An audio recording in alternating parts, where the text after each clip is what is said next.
Book of Esper के इस episode को शुरू करने से पहले हम लोग कुछ पिछले वीक के एपिसोड्स का रिकैप देख लेते हैं। पिछले वीक के एपिसोड्स में हम लोगों ने देखा था कि जूफेन आ गया था हेवन ट्रेलिंग सेक्ट के अंदर और उसने वहां पर आते ही सबसे पहले वहां के यंग मास्टर को मारने की कोशिश की, लेकिन सेक्ट लीडर रेनकोंग बीच में आ जाता है और उसे बचा लेता है। फिर उन दोनों की फाइट शुरू होती है जिसमें कि जूफेन सिर्फ उसके साथ खेल रहा था और उसका रियल इंटेंशन सिर्फ यही था कि वो हाई वेनरेबल को उसके सेकुलिजन से बाहर निकाल लाए। और फिर उसके बाद हेवन ट्रेलिंग सेक्ट के हाई वेनरेबल जियाओ युनसान वर्सेस जूफेन की फाइट शुरू हो जाती है, जहां पर उसने पिछले चैप्टर में एक टेक्निक यूज किया था हेवन ट्रेलिंग स्वॉर्ड, जिससे कि बहुत ही बड़ी सी स्वॉर्ड बन जाती है और वो जूफेन को हिट करने ही वाली थी कि वहीं से चैप्टर एंड हो जाता है। और अब उसके आगे हम लोग इस चैप्टर के अंदर देखने वाले हैं। इस चैप्टर के अंदर हम लोग देखते हैं कि जियाओ युनसान की स्वॉर्ड जूफेन के बहुत ज्यादा पास आ चुकी थी और उसको लगभग हिट करने ही वाली थी,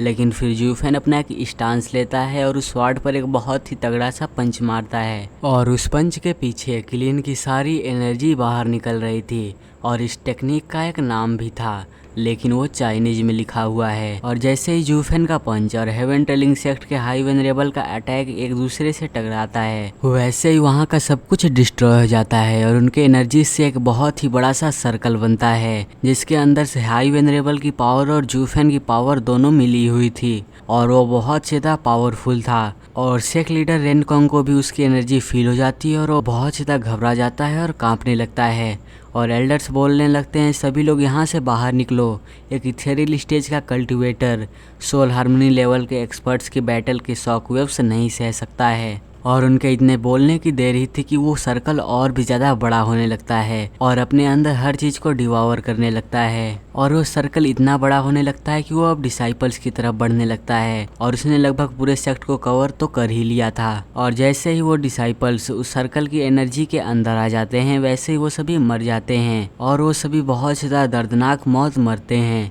और वो सर्कल अब इतना बड़ा हो गया था कि उसने पूरे सेक्ट को कवर कर लिया था, बस सेक्ट का एक छोटा सा पोर्शन बचा हुआ था। और एक एल्डर सेक्ट लीडर से बोलता है सेक्ट लीडर अब हमारा पूरा सेक्ट डिस्ट्रॉय हो चुका है, लेकिन सेक्ट लीडर उस एल्डर का कोई भी रिप्लाई नहीं देता है और अपने मन में सोचता है वो ब्रैड बहुत ज़्यादा स्ट्रांग है, उसने हाई वेनरेबल के अटैक को ब्लॉक कर लिया जिससे कि हमारे डिसाइपल्स को जो भी आसपास थे उनको सफ़र करना पड़ा है। हम उसको जिंदा नहीं छोड़ सकते हैं, नहीं तो हमारे लिए सब कुछ ख़त्म हो जाएगा, वो हम सभी को डिस्ट्रॉय कर देगा। और उस सर्कल की एनर्जी के अंदर जूफेन और हाई वेनरेबल थे और जूफेन अभी भी उसके स्वॉर्ड को ब्लॉक करके होल्ड कर रहा था और जूफेन को उसके इतने पावरफुल टेक्निक के आगे अभी भी होल्ड करता हुआ देखकर हाई वेनरेबल बोलता है बच्चे बहुत ही अच्छा, मेरी हेवन रीचिंग स्वॉर्ड जो कि वर्ल्ड से एनर्जी को बोरो करती है जिससे कि वो स्वॉर्ड एनर्जी को फॉर्म कर सके, ये बिल्कुल वैसा ही है जैसे कि हेवेंस ने मुझे एक स्वॉर्ड दी है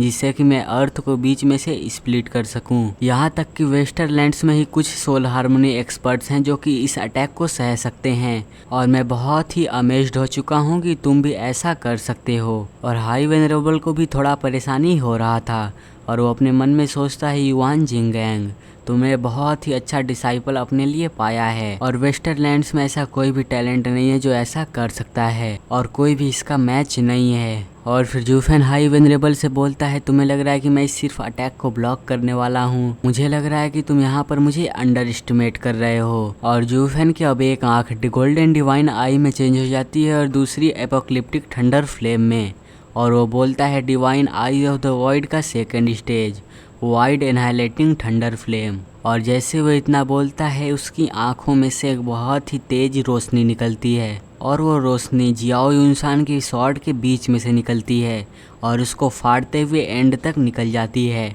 और ये देखकर अब हाई वेनरेबल भी घबराने लगता है और वो पीछे हटने लगता है, लेकिन जूफेन अब यहीं पर नहीं रुकता है और उसकी स्वॉर्ड को और भी ज़्यादा टाइटली होल्ड करने लगता है और फिर अपनी सारी एनर्जी उस स्वॉर्ड को ब्रेक करने के लिए यूज करने लगता है। और अब वो स्वॉर्ड भी धीरे धीरे क्रैक होने लगती है और सीधा टूट जाती है और ये देखकर जियाओ इंसान सोचता है ये कैसे पॉसिबल है, ये मेरी एक ऐसी स्किल है जिसको मैंने बहुत ज़्यादा समय तक कल्टीवेट किया है, हेवन रीचिंग स्वॉर्ड, जिसको कि सिर्फ ऐसे ही इस बच्चे ने तोड़ दिया। और हेवन ट्रेलिंग सेक्ट का सेक्ट लीडर वो भी बहुत ही ज़्यादा क्लोज से उन दोनों की फाइट को ऑब्जर्व कर रहा था और वो बोलता है ये कैसे हो सकता है, जो कि हेवन और अर्थ की पावर को चैनल करती है और खुद अपने आप को कॉस्मोस से कनेक्ट करती है। ये एक एब्सोल्यूट मूव ऑफ परफेक्शन है और अगर किसी को हाई वेनरेबल के इस फ्लॉलेस स्किल को तोड़ना है तब उसे हाई वेनरेबल के लेवल के भी ऊपर होना पड़ेगा और ऐसा एक बच्चे के द्वारा किया जाना ये ट्रूली इम्पॉसिबल है। और सिख लीडर के इतना बोलने के बाद ही जूफेन हाई वेनरेबल की तरफ अटैक करने के लिए जाने लगता है और जूफेन को अपनी तरफ आता हुआ देखकर हाई वेनरेबल भी अपने प्रोटेक्शन के लिए कुछ छोटे छोटे स्वॉर्ड्स बनाता है और वो उन सारी स्वॉर्ड्स को जूफेन की तरफ भेज देता है। लेकिन जूफेन उन स्वॉर्ड्स को डॉज करते हुए आगे बढ़ रहा था और वो डॉज करते करते हाई वेनरेबल के बहुत सीधा पास आ जाता है और उसको एक पंच मारने वाला था, लेकिन फिर हाई वेनरेबल की आंखें ग्लो करने लगती है और फिर से वो वही सेम टेक्निक यूज करता है, हेवन रीचिंग स्वॉर्ड, जिससे कि जूफेन और हाई वेनरेबल के बीच एक बहुत ही बड़ी सी स्वॉर्ड आ जाती है और हाई वेनरेबल बोलता है आ जाओ चलो देखते हैं कि इतने क्लोज रेंज पर तुम इसे ब्लॉक कर पाते हो या फिर नहीं। सिचुएशन अब मेरे फेवर में है और अगर मैं थोड़े से भी डिस्टेंस को क्रिएट कर पाता हूँ तब मैं अपने long range sword energy attacks का यूज करके इस बैटल फील्ड पर अपना कंट्रोल सीज कर लूंगा। और फिर हाई वेनरेबल अपने स्वॉर्ड को जूफेन की तरफ भेज देता है और वो स्वॉर्ड जूफेन को हिट करने ही वाली थी, लेकिन वो कुछ भी नहीं करता है और हाई वेनरेबल सोचता है इससे फर्क नहीं पड़ता कि वो क्या करता है, मैं थोड़े से डिस्टेंस को तो क्रिएट कर ही पाऊंगा। लेकिन कुछ देखकर हाई वेनरेबल बहुत ज़्यादा शॉक हो जाता है क्योंकि जूफेन उसके ऊपर हंस रहा था और वो उस अटैक को डॉज नहीं करता है और हाई वेनरेबल की स्वॉर्ड जूफेन के बीच में से निकल जाती है और वो वहीं पर मर जाता है। और हाई वेनरेबल भी ये देखकर बहुत ज़्यादा शॉक हो जाता है क्योंकि जूफेन उस अटैक को ब्लॉक कर सकता था लेकिन उसने नहीं किया और अब जाके वो मर गया। और जूफेन को गायब होता हुआ देखकर हाई वेनरेबल सोचता है ये चल क्या रहा है, वो उसको तो अपने पंच से मेरे हेवन रीचिंग स्वॉर्ड को ब्लॉक कर लेना चाहिए था, तब उसने ऐसा क्यों नहीं किया और वो एक ही सेकंड के अंदर डिस्ट्रॉय हो गया। और सभी को ऐसा ही लग रहा था कि जूफेन मर गया और सिख लीडर रेन बोलता है हाई वेनरेबल आप तो सच में अमेजिंग हैं, आपने उस बच्चे को तुरंत ही मार दिया और आप हमारे हेवन ट्रेलिंग सेक्ट के गार्डियन हैं। और सिख लीडर के इतना बोलते ही उसके पीछे खड़े एल्डर्स भी उसकी तारीफ करने लगते हैं और सभी से बोलने लगते हैं जब तक हाई वेनरेबल हमारे सेक्ट में है तब तक हेवन ट्रेलिंग सेक्ट को किसी से भी डरने की जरूरत नहीं है। और अब हाई वेनरेबल की पावर और भी ज्यादा बढ़ चुकी है जो कि हमारे सेक्ट के लिए एक ब्लेसिंग है। लेकिन हाई वेनरेबल उन एल्डर्स की झूठी तारीफों में नहीं फंसता है और वो अपने मन में सोचता है मेरी स्वॉर्ड ने उस लिटिल मॉन्स्टर को तुरंत ही मार दिया, लेकिन ये बहुत ज़्यादा अजीब था। लेकिन ये चीज़ सेंस भी बनाता है क्योंकि जब मास्टर्स एक दूसरे से फाइट करते हैं